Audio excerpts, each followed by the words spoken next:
বোকা কুমির আর চালাক শিয়াল। একটি মজার নীতিকথা। এক সময় এক নদীর ধারে একটি বোকা কুমির থাকত। সেই নদীর পাশেই জঙ্গলে থাকত এক খুব চালাক শিয়াল। একদিন শিয়াল নদীর ধারে খাবার খুঁজতে এলো।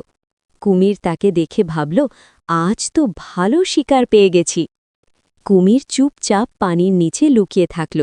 শিয়াল পানি খেতে নদীর ধারে আসতেই কুমির হঠাৎ করে তার পা ধরে ফেলল। শিয়াল খুব বুদ্ধিমান ছিল। সে ভয় না পেয়ে হেসে বলল, আরে কুমির ভাই, তুমি তো আমার পা ধরনি, তুমি তো গাছের শিকড় ধরেছ। বোকা কুমির ভাবল, সত্যিই হয়তো ভুল হয়েছে।